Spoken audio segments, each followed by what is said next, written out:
I'm greeting you from another part of the United States than Professor Gaetano, who's in the heartland. I'm at the tip of the United States, closer to Cuba than to the neighboring American state of Georgia. However, Ave Maria University, which is a relatively new initiative, is a very important one for Catholic studies in the United States and, in fact, from elsewhere, because we have begun to receive foreign students. So modern interest in John Capriolus, 1380 to 1444, dates from the Leonine revival of Thomism that began, as you all know, with Pope Leo XIII's encyclical Aeterni Patris. This papal text, issued in August 1879, took the Catholic intellectual world by surprise. The authority for that is Father Morrow's predecessor, the Irish Dominican Leonard Boyle, who made that observation, and I think he would have known. Nonetheless, Aeterni Patris was effective. And during the Enlightenment, Catholic studies, even in seminaries, often fell under the influence of Descartes and Kant instead of Aquinas and other ecclesiastical authors. As early as 1881, Bishop Joseph Christian Ernest Bourret, who died in 1896, of Rodez, a diocese that dates from the 5th century, promoted interest in Capriolus. As a result, the surviving work of Capriolus, who was styled the Prince of the Thomists, with the connotation of prince as first, Princeps Thomistarum, received renewed attention. A critical, by the standards of the early 20th century, edition of his De Functiones was published between 1900 and 1908.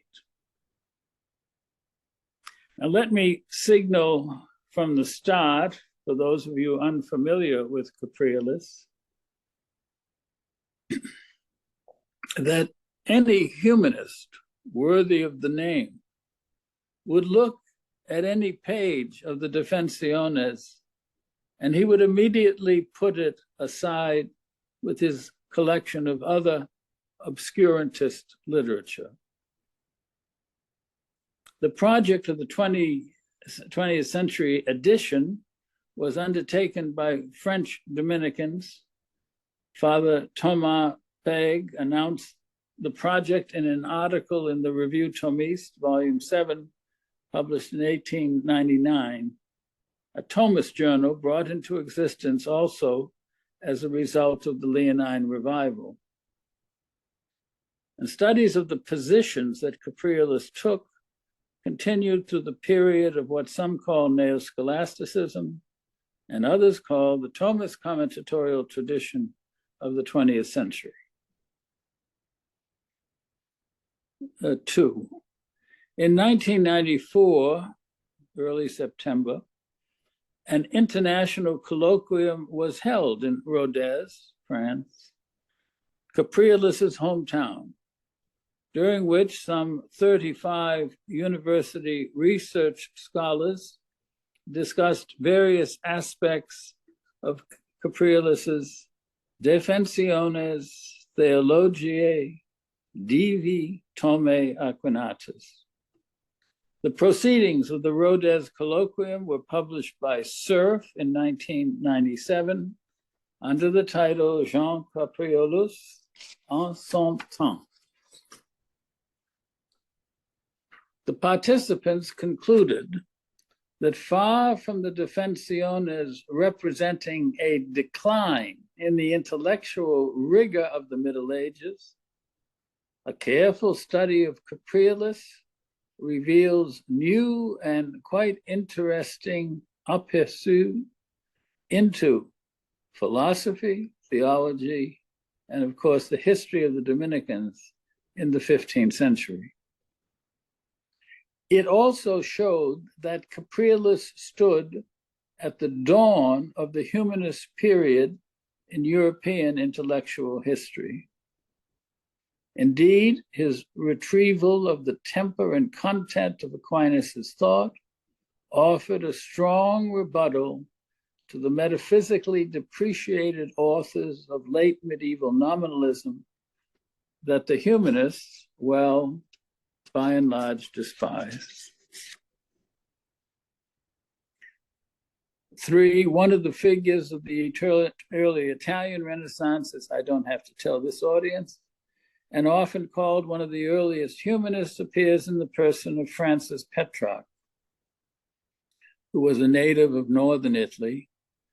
Though in the 1340s and 1350s, he lived in a small house at Fontaine de Vaucluse, east of Avignon in France. John Capriolus was born 6 years later in the neighboring Aveyron region of France, formerly called the Rouergue. Though there is no record that Petrarch and Capriolus ever met one another, the work of Petrarch, with its emphasis on the retrieval of classical thought, for example, the letters of Cicero, as is well known, enjoyed wide currency. Upon Petrarch's death, he left his house in Vaucluse to the caretaker. 4. Dominicans came to Rodez in 1388, during the time when the Great Western Schism divided the Avignon papacy from the Roman obedience, 1378-1417. Once John Capriolus, whose name may mean little goat, joined the Dominicans who had a convent in Rodez. He was sent to Paris to complete his studies. At the end of the 15th century, Paris was dominated by the intellectual outlook of 2 university chancellors, Pierre d'Ailly and Jean Gerson. Neither are known for their favoring of scholasticism. In fact, Gerson enjoyed ties to the Devotio Moderna. He was even called the consoling doctor, Doctor Consolatorius, presumably on account of his favoring the consoling truths of the Catholic religion, the Passion of Christ, for example. And not so much speculations about, for example, how the divine essence operates. It may be important to recall that both d'Ailly and Gerson were involved in expelling the Dominican order from the University of Paris for the refusal by the order's theologians to embrace the then theological position that affirmed the Immaculate Conception. Aquinas, recall, held that Mary, like other important figures of the Bible, was cleansed of original sin in the womb of her mother. He further thought the doctrine of the Immaculate Conception, with which he was familiar, was a pious thought, but required the unhappy effect of removing Mary as a beneficiary of the redemptive incarnation won by her Son. And you know that before Pius IX and the proclamation of the Immaculate Conception, Dominicans and Franciscans discussed, shall we say, gently, this question. So Capriolus's education, in the event, we're back in Paris at the beginning of the 15th century, was put on temporary hold until 1403, when the Dominicans were allowed to return to Paris.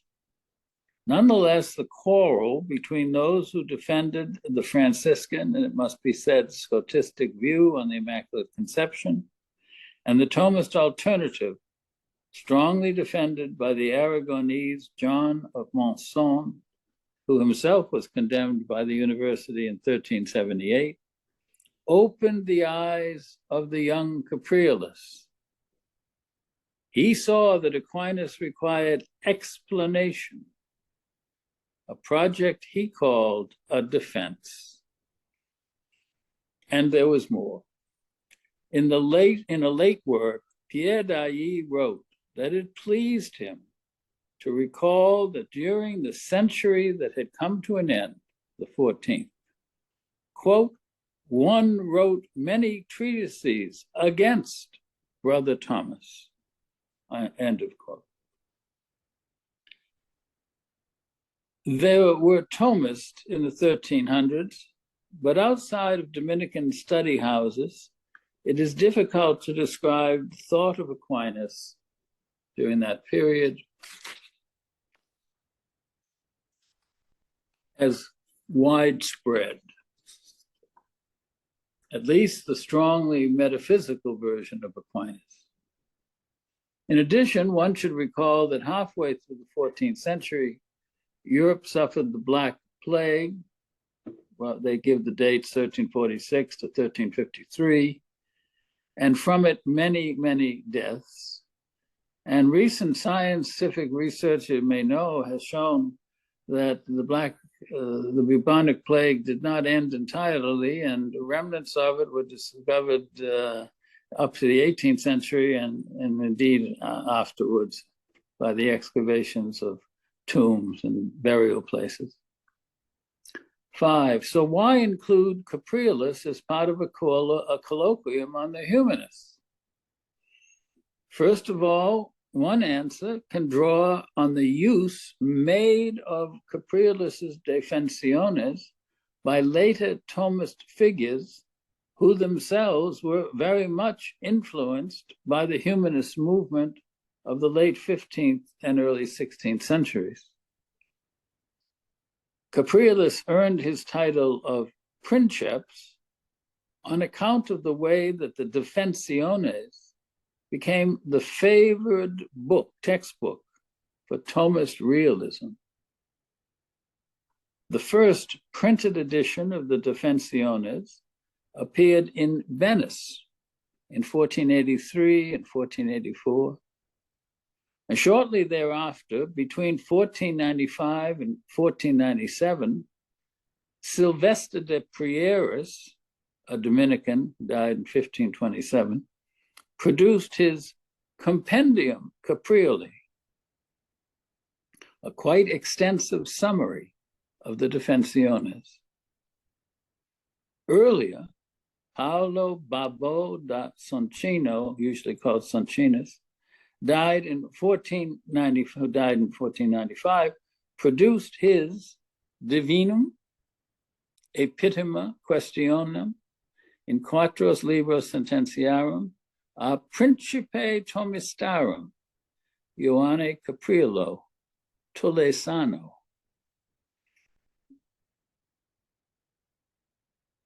Disputatum, whose first edition came in Pavia in 1522.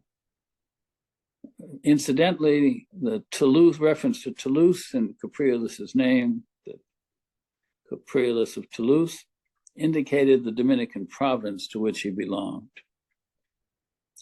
This book was an epitome, the epitoma, an epitome of Capreolus's commentary on the sentences, completed after Babbo's death by Isidoro Isolani.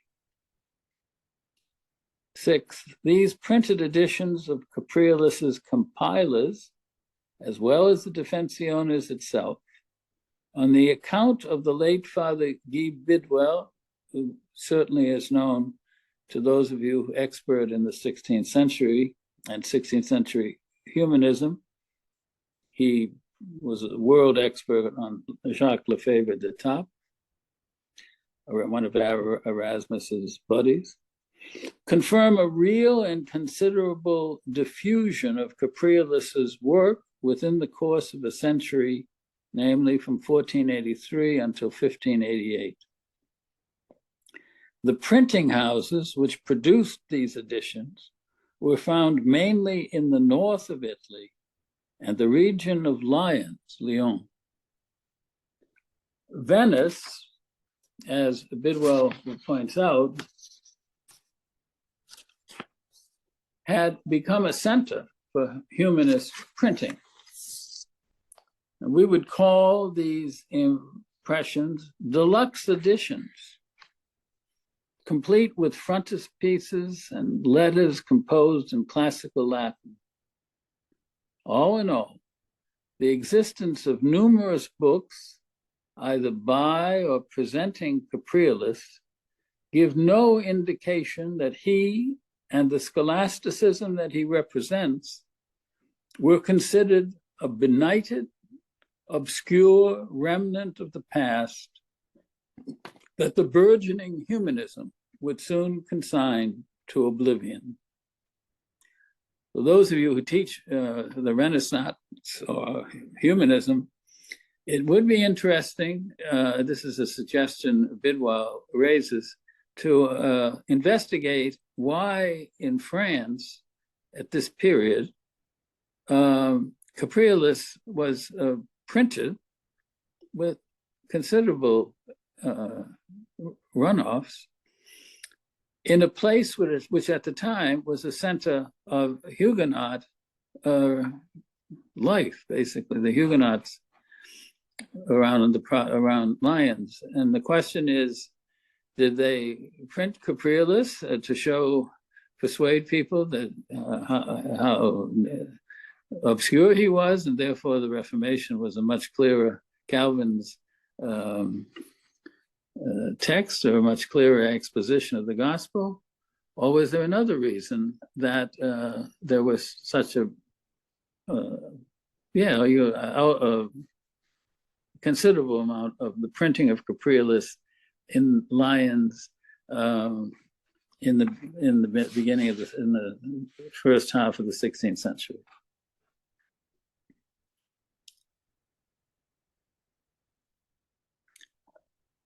So instead of, in any case, given the printings out of Venice, instead of arguing that Capreolus belonged to another age, one can only assume from the number of editions that Capreolus was read widely by students and scholars in the arc, let's put it between Bologna over through Avignon and perhaps as far as Toulouse, which is a sort of arc of activity, as far as I understand it, of intellectual life, Padua and so forth, northern Italy. Cajetan, of course, was active in that region. So what was the purpose of Capreolus's contributions to scholasticism? Well, I'm not ashamed at my age to say that Wikipedia summarizes it best. Quote, Capreolus's scholastic writings defend Aquinas against critics, including Scotus, of course, Henry of Ghent, John of Rippa, Guido the Carmelite, Aurelius, Peter Aurelius, Durandus of Saint-Pourçain, Gregory of Rimini, William of Ockham, and other nominalists, unquote. And that's right. As part of the work done on Capreolus at the end of the 20th century, an English translation of a part of the Defensiones was made in Fribourg in Switzerland. It appeared as John Capreolus, Treatise on the Virtues, and was edited with an introduction by Professor Kevin White, who's on the faculty of the Catholic University in Washington, which is a pontifical faculty, and myself, and published in 2001. Among other features, this text contained probably the largest amount of the sentences of Peter Lombard translated into English, at least up to that time. In the early 15th century, Aquinas's writings on the sentences, as you know, still provided the basic textbook for theology. The more famous Summa Theologiae comes into currency later in the 15th century and in the early 16th century. In any event, what better way to discover the realist humanism of Capriolus than by what he says about the virtues? 8. The better part of his treatment of the virtues deals with the theological virtues. His main interlocutors include the Franciscan Scotus and also the nominalist Dominican Durandus of Saint-Pourçain, who dies in 1334, sometimes dubbed Durus Durandus.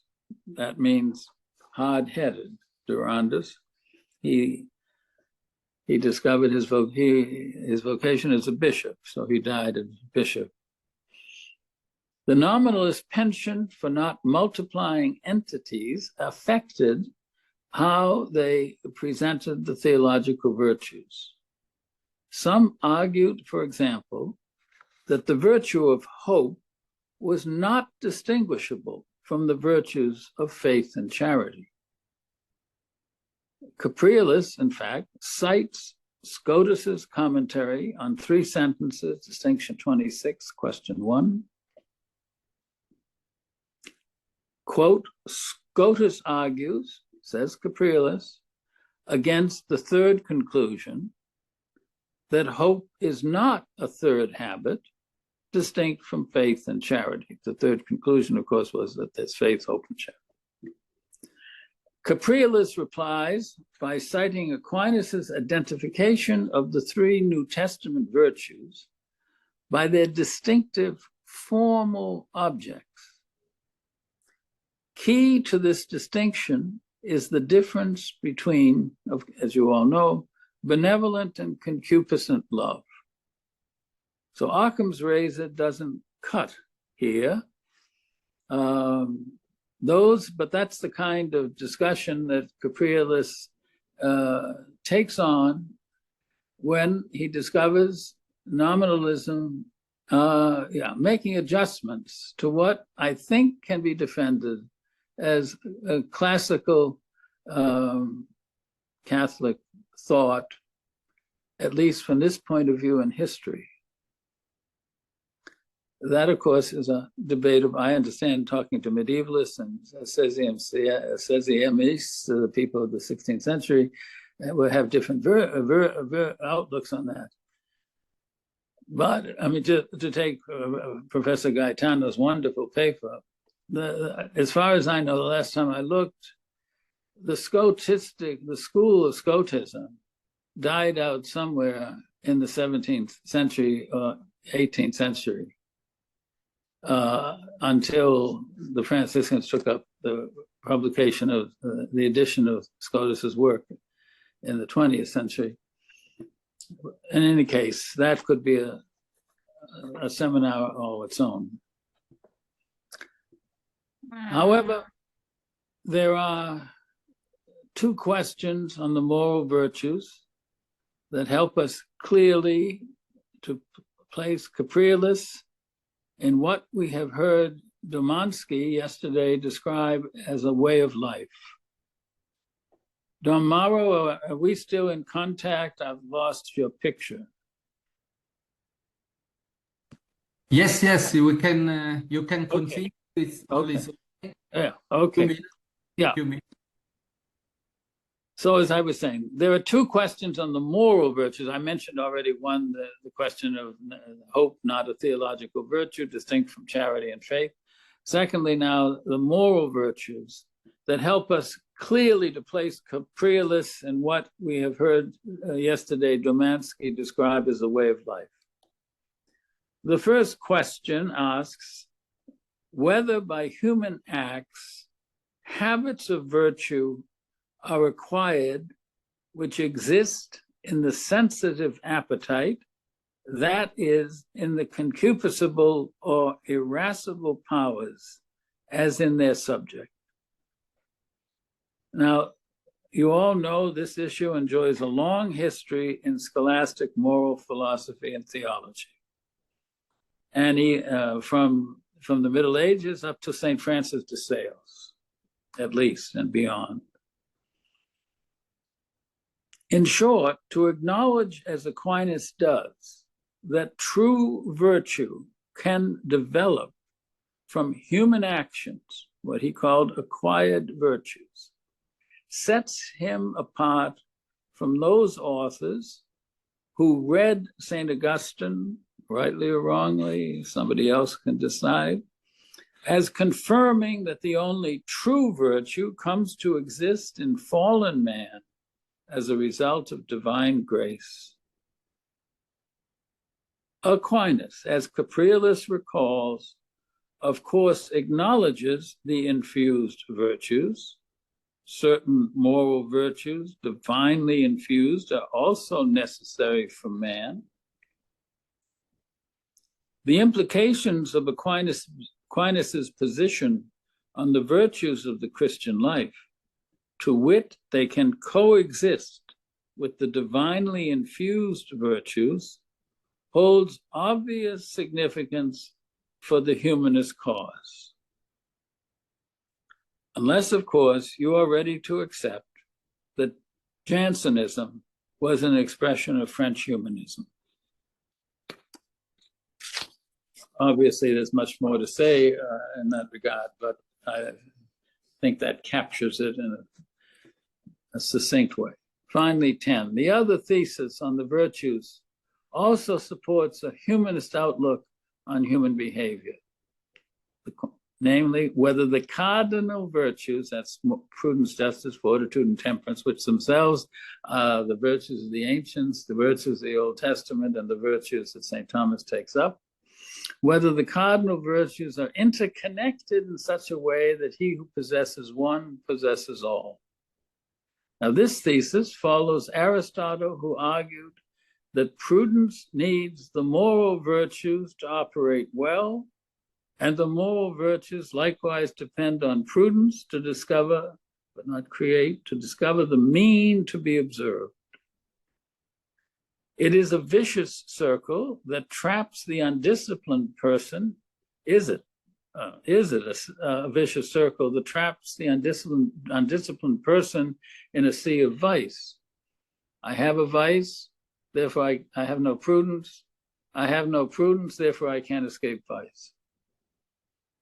Aquinas would say no, in what one French author called a most precious remark in Aquinas, who says simply that the teleology of the virtues kicks in when, for example, a man fails to discover, for example, the mean of whiskey drinking.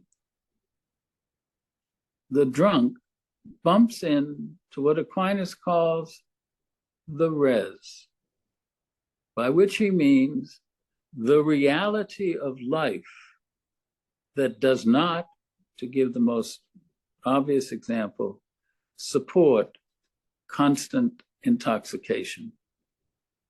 And that can be said about many other things, including things that are part of the political discussions of Western Europe and the United States at this time.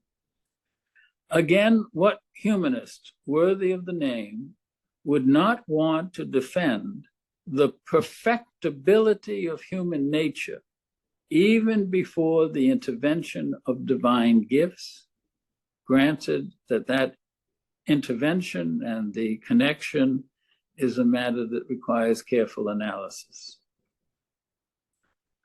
Well, the printed edition of the Defensiones runs 6 quarto volumes.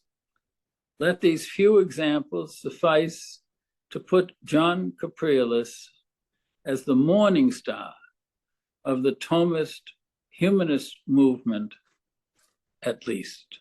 Thank you.